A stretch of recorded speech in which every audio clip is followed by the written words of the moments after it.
وما خلقنا السماوات والارض وما بينهما لاعبین، ہم نے زمین و آسمان اور جو کچھ ان کے درمیان ہے یہ کھیل کے لیے پیدا نہیں کیا.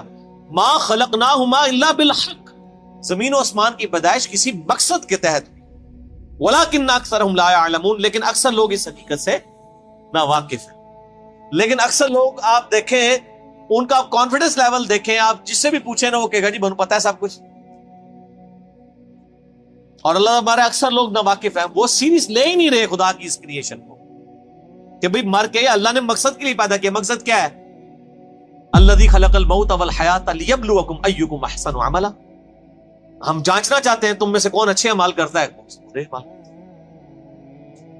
کسی نے کوئی مقصد بیان کیا ہوا ہے، کسی نے کہا جی وہ آپ نے جو مخلوق کی خدمت کے لیے اللہ نے پیدا کیا. کوئی کہتا ہے جی اولیاء اللہ کو مرتبے دینے کے لیے پیدا کیا. کوئی مقصد بیان کرتا ہے، وہ کوئی مقصد او اللہ بندے بڑی فکر کرو تو اڈل کے بڑھنی ہے. ہر بندے نے اللہ کے حضور ثم لتسألن یومئذ عن النعیم، اس دن پھر قیامت والے دن تم سے تمہارے اعمال کے بارے میں پرسش ہو. اس لیے پیدا ہوئے ہیں اور تو کوئی مقصد ہی نہیں ہے، سیدھا سا مقصد ہے. چونکہ یہ کام اوکھا ہے نا، اس واسطے چھوڑ کے باقی مقصد بڑھا لینا. ٹھیک ہے، اب دیکھ لیں اللہ نے ذکر کیا نا کہ ہم نے زمین و آسمان کو مقصد پیدا کیا. یہ حق کے ساتھ، حق کی ٹرانسلیشن ہوتی ہے پرپسفل، با مقصد. قرآن کے بارے میں بھی آیا وَبِالْحَقِّ أَنزَلْنَاهُ وَبِالْحَقِّ نَزَلَ، ہم نے قرآن کو حق کے ساتھ اتارا اور یہ حق کے ساتھ اترا، یعنی مقصد کے لیے اتارا اور یہ اپنا مقصد لے کر آیا.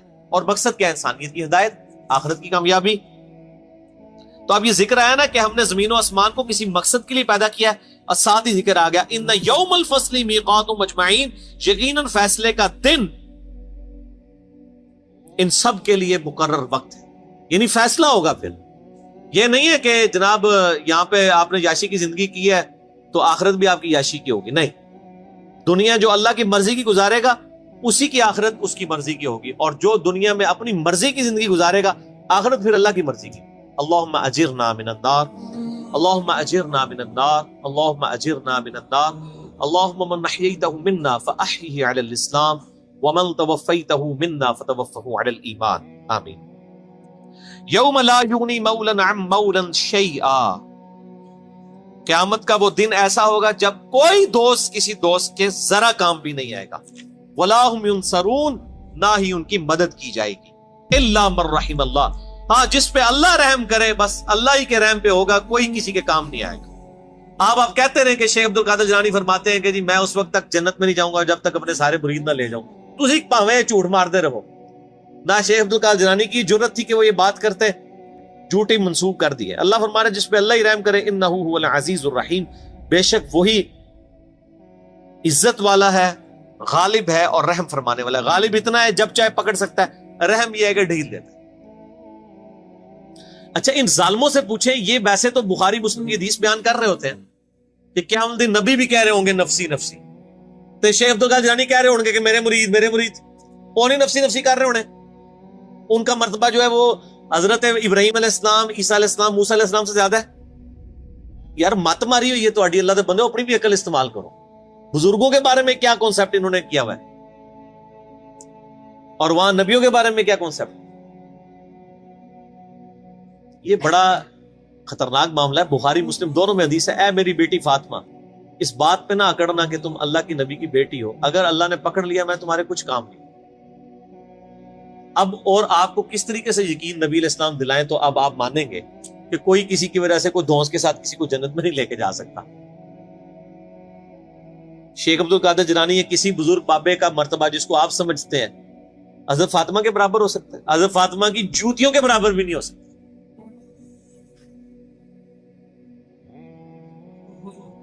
تو آپ دیکھ لیں کتنے بڑے بڑے انہوں نے لوگوں نے دعوے کیے اپنے بزرگ بابوں کے بارے میں. جھوٹ ہے، 100% جھوٹ. ان شجرۃ الزقوم، اب بڑی سخت آیات آ رہی ہیں. جنتیوں اور جہنمیوں کا سائملٹینیس کنٹراسٹ آئے گا. پہلے اللہ جہنمیوں کا ذکر کرے گا کہ ان پر کیا صورتحال جہنم میں گزرنی. بے شک زقوم کا درخت ایک کڑوا درخت، طعام الاثیم گناہگاروں کی خوراک ہوگا. کالمہل یغلی فی البطون، پگھلے تانبے کی مانند پیٹوں میں جوش مارے گا. یعنی وہ کڑوا درخت کھانے کے بعد پیاس لگے گی ان کو، پھر پگھلا ہوا تانبے کی مانند پانی دیا جائے گا، وہ پئیں گے تو ان کے پیٹ میں جوش مارے گا.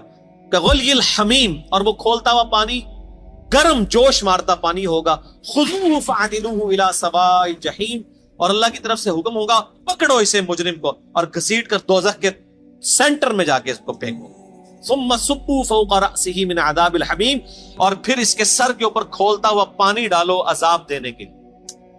یہ میرے بھائی یہ طارق جمیل صاحب کا لیکچر بیان نہیں ہو رہا، یہ قرآن بیان ہو رہا ہے.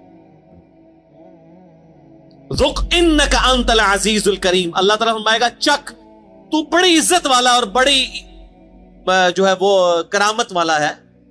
یہ تنزیہ جملہ اللہ کی طرف سے بولا جائے گا کہ دنیا میں تو نے بڑے دعوے کیے ہوئے تھے نا کہ میں جناب میں کر دیا گا، میں کر دیا گا، تو بڑی عزت والا ہے نا، دیکھ تیری عزت افزائی میں کر رہا ہوں، تیرے سر کے اوپر کھولتا ہوا پانی ڈالا جائے گا. اللہم اجرنا من النار، اللہم اجرنا من النار، ان ھذا ما کنتم بہ تمترون، یہ ہے وہ چیز جس کے بارے میں تم شک میں مبتلا ہو، یقین نہیں تمہیں آ رہا کہ ایسا ہوگا. تو کہتے جی اینڈ تے چھاڑ ہی دینا اللہ نے، بس ایویں تھوڑی تمکی شمکی ہوئے گی. بس یہ یہودیوں کا عقیدہ تھا، ان کو میں نے پھکی دنیا میں دی ہوئی ہے کہ آپ، وہ کہتے ہیں اللہ بڑا غفور رحیم ہے جی، ماں دیکھو، ماں کوئی دوزخ میں پھینک سکتی کسی بچے کو، اللہ تعالیٰ کیسے پھینکے گا؟ میں کہتا ہوں جی آخرت تو کسی نے نہیں دیکھی، میں آپ کو ویڈیو نہیں دکھا سکتا، قرآن تو موجود ہے نا، یہی پڑھ کے دیکھ لو. یہ کون ہے؟ یہ قرآن کس نے نازل کیا ہے؟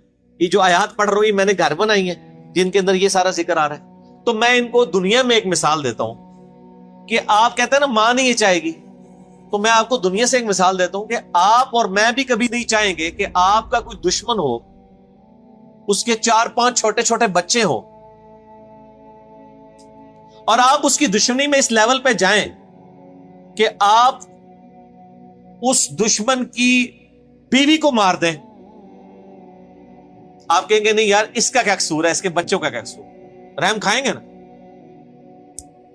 کہ یار اس کی ماں مر گئی بچوں کی، ان بچوں کو بیوہ، جب یہ بچے جو ہیں وہ یتیم ہو جائیں گے تو جو ماں کے بغیر رہیں گے، اور نئی جب ستیلی ماں آئے گی ان کے ساتھ کیا سلوک کرے گی، ان کے مینٹل ماڈلز تک بدل جائیں گے.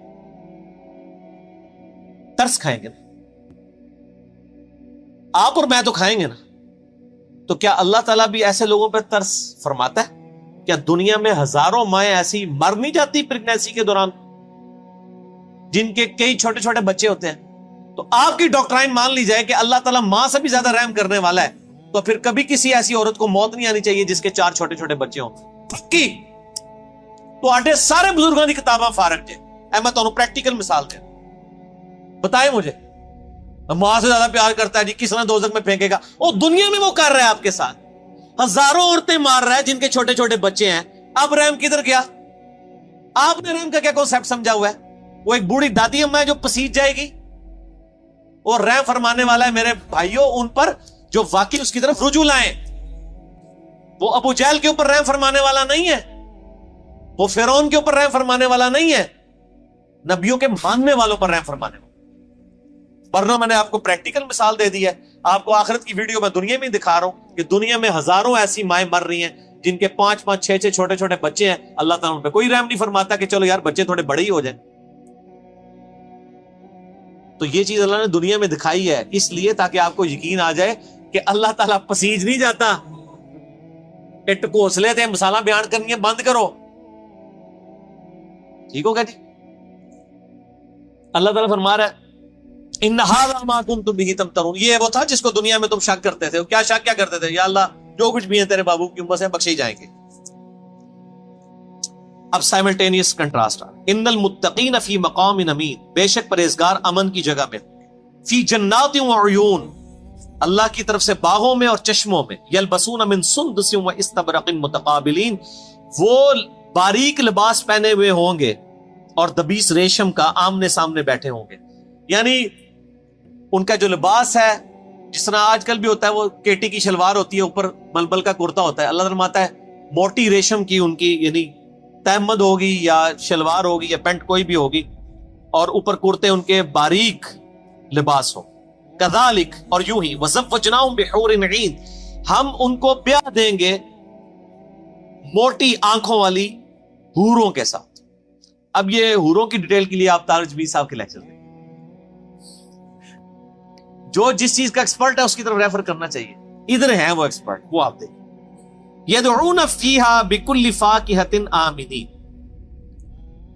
اور وہ منگوا لیا کریں گے ہر قسم کا پھل اطمینان سے, جو ان کی خواہش ہوگی اللہ تعالیٰ ان کے سامنے رکھے. لا یذوقون فیہا الموت الا الموتۃ الاولی, وہ نہیں چکھیں گے وہاں پر موت کا ذائقہ بجز اس موت کے جو وہ دنیا میں چکھ چکے, بس ایک ہی موت. اچھا میں جنت کی آیات سے نا اس طرح ہی گزر جاتا ہوں نا, تو لوگ کہتے ہیں جنت لیکچر دو, جنت لیکچر. یار جنت لیکچر تو اتنا کچھ ہے, وہ آپ وہی پڑھ لیں. آپ بخاری مسلم میں جنت کا چیپٹر پڑھ لیں, مشکات کی 30 جلد میں جنت کا چیپٹر پڑھ لیں, ٹھیک ہے جی. اور یہ ساری چیزیں کرنے سے, یہ تو اسی طریقے سے کہ آپ بریانی کے فضائل بیان کرنا شروع کرتے ہیں, بریانی تک پہنچنے کے لیے بھی تو ایک ایفرٹ کی ضرورت ہے نا. تو وہ سب کو پتا ہے دنیا میں, میرا خیال ہے جنت کے بارے میں تو سب کو ہی پتا ہے, دوزخ کے بارے میں لوگوں نے انڈر ایسٹیمیٹ کی. تو جس چیز کی ضرورت ہے وہی کریں, اور یہی صحابہ کا طریقہ بھی ہے. بخاری مسلم اٹھا کے دیکھیں, جب حضرت عمر کو زخم لگا ہے تو ان کے پاس آ کے صحابہ کہہ رہے ہیں کہ آپ کی وجہ سے اللہ تعالیٰ نے اسلام کو اتنی شوکت دی ہے, رومن پرشین امپائر گری ہے, اور ہم اللہ سے امید کرتے ہیں کہ آپ اللہ کے حضور آپ تو بخشے بخشائیں. یہ بخاری مسلم دونوں میں ہے. اس زخم کی حالت میں انہوں نے کہا میں تو بس یہی چاہتا ہوں کہ جو کچھ میں نے اسلام کے لیے کیا نا, اس کے بدلے میں اللہ صرف میرے گناہ معاف کر کے مجھے برابر چھوڑ دے.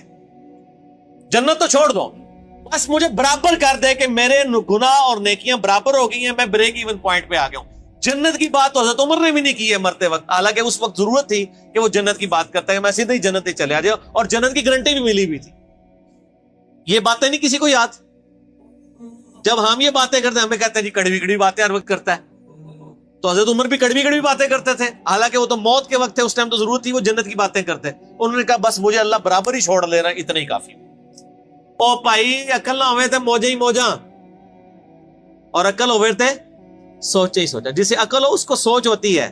حضرت عمر کو عقل تھی, آپ کو عقل نہیں, آپ کے بزرگوں کو, آپ کے وائزین کو, آپ کے علماء کو عقل نہیں ہے, اس لیے وہ آپ کو مٹھی لوریاں دیتے ہیں. ٹھیک ہے مست رہو, ٹھیک ہے, انہوں نال ہی ہو گے کیا عمل داڑے, ٹھیک ہے. وہ ہمارے ساتھ لوگ بات کر رہے ہوتے ہیں نا, یزید نو برا نہ کرو, ہم کہتے ہیں جی ٹھیک ہے اللہ آپ کا حشر یزید کے ساتھ. نہیں, اگر ایڈے ہی کانفیڈنٹ ہو تو منگے کرو دعا کہ یزید اور اس کے خاندان کے ساتھ ہمارا حشر ہو. ہم کہتے ہیں حسین اور اس کے خاندان مولا علی کے ساتھ ہمارا حشر ہو. ہم تو کانفیڈنٹ ہیں, آپ میں اعتماد نہیں ہے.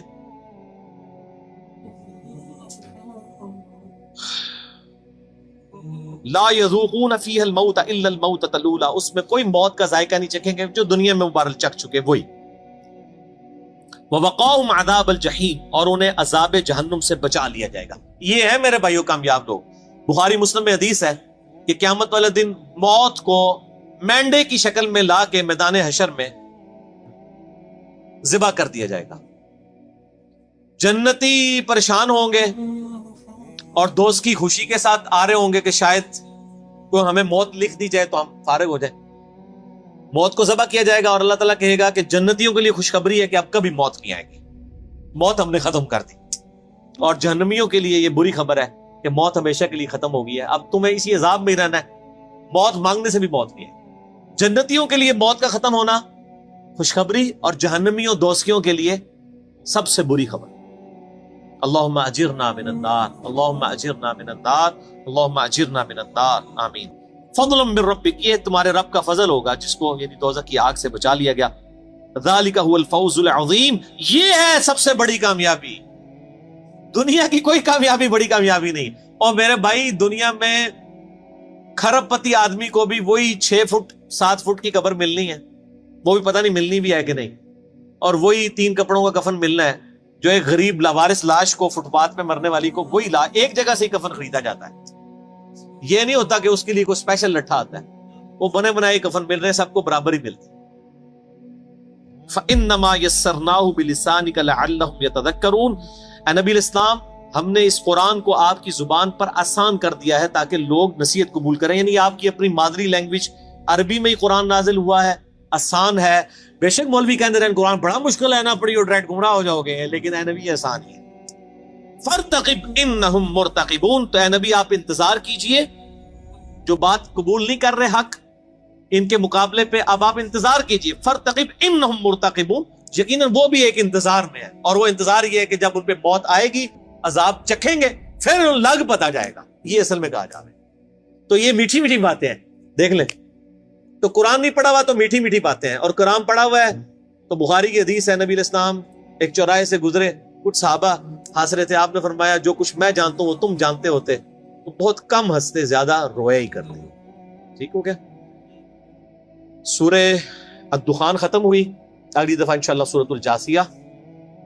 اللہ تعالیٰ سے دعا ہے جو حق بات میں نے کہی اللہ تعالیٰ ہمارے دلوں میں راسخ فرمائے، اگر جس بات میں میرے منہ سے کوئی غلط بات نکل گئی تو اللہ تعالیٰ ہمارے دلوں سے محو کر دے اور ہمیں معاف بھی کر دے، ہمیں کتاب و سنت کی تعلیمات پر عمل کر کے دوسرے بھائیوں تک پہنچانے کی توفیق عطا فرمائے۔